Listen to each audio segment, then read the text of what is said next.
Alright, so my problem is the solid formed when semicircles are drawn perpendicular to the y-axis. My givens are y. Hold on, let's see here. Okay, y equals 2 to the power of x, and then also x equals 2. So those are my two equations given to me, and my first step is to draw this in order to see what it looks like. This is just a preliminary sketch. Here's that. So what I was gonna do is first draw what it looks like, right? And that should be what it looks like. And obviously it's semicircles drawn perpendicular to the y-axis, so the circles should look like that, basically. Kind of looks ugly, but you get the point. Okay, so now that I know that, my first step was to get an equation to solve with. So since we're using semicircles, the equation will be looking like pi over 8. And then since it's perpendicular to the y-axis, it's going to be in y. So it would look kind of like this, dy. But obviously we don't have this in terms of y. We gotta get it in terms of y, or x, I mean. So I gotta convert this to x equals. First thing you would do is take the log, the base would be 2, and then that would equal x. So that's our equation. And yeah, let me just erase this real quick. Okay, now that we have that, we can start to do this little equation.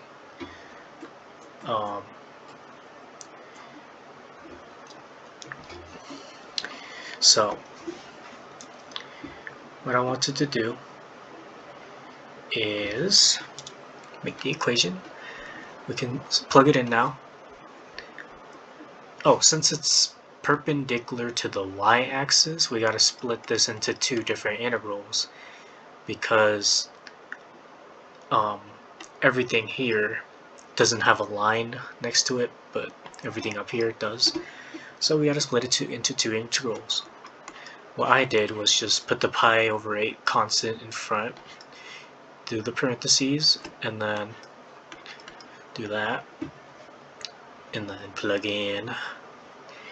Since 2, this seems to be 2, the line 2, so we're going to put 2, and it's squared dy, and then add that, just the other bounds, and then we plug this in, log base 2 y, all that squared, and then dy,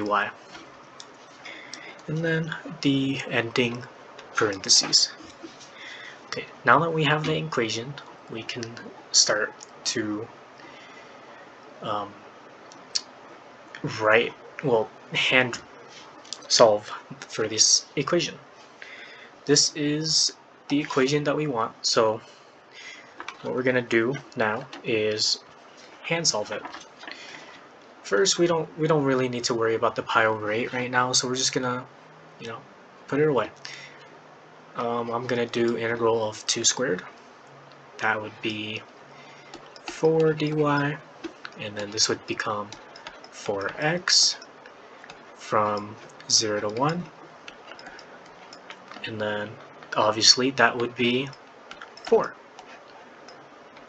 Okay, cool, easy part done. Very nice and easy. Now, here comes the hard part. The integral of a log. I'm gonna need a lot more space for this, okay?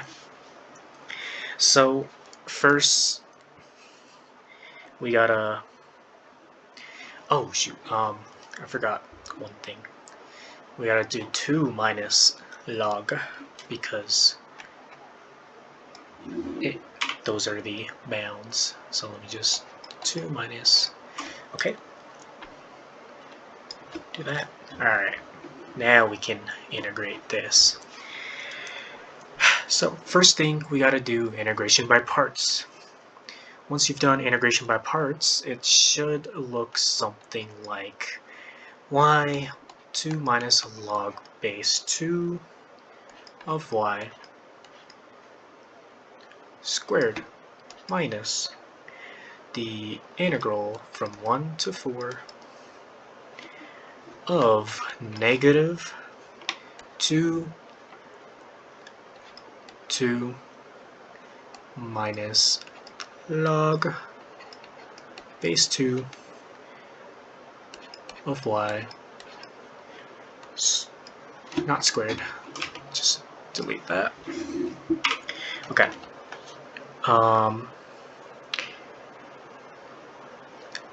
All over ln of 2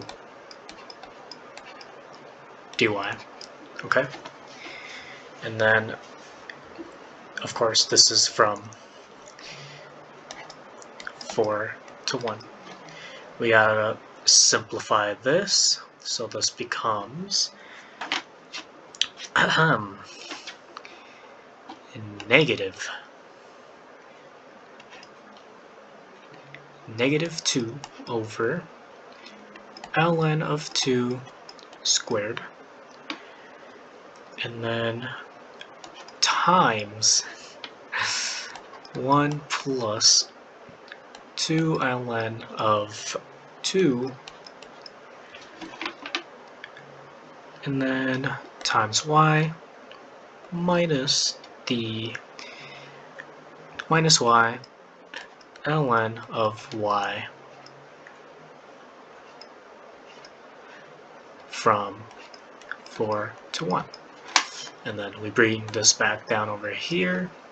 So y 2 minus log base 2 of y squared.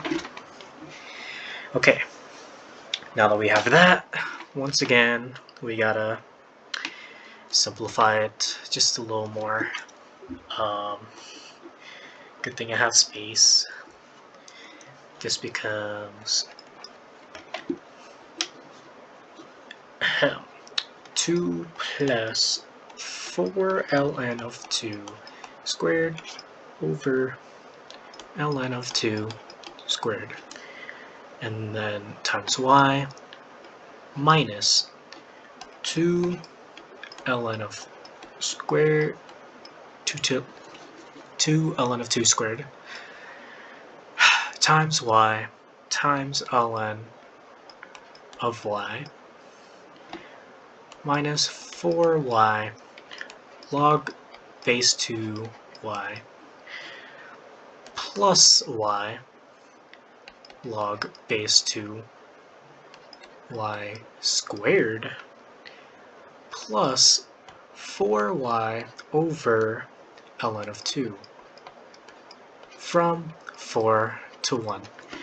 I don't want to write anything else after this, and I'm a little lazy, so I'm just going to go straight to the answer, which is equal to negative 4 ln of 2 plus 3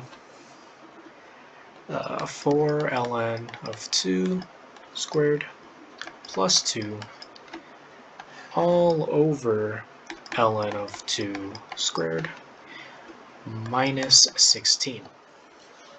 Okay, now that we have that, we can go all the way back and add our 4 back into the equation.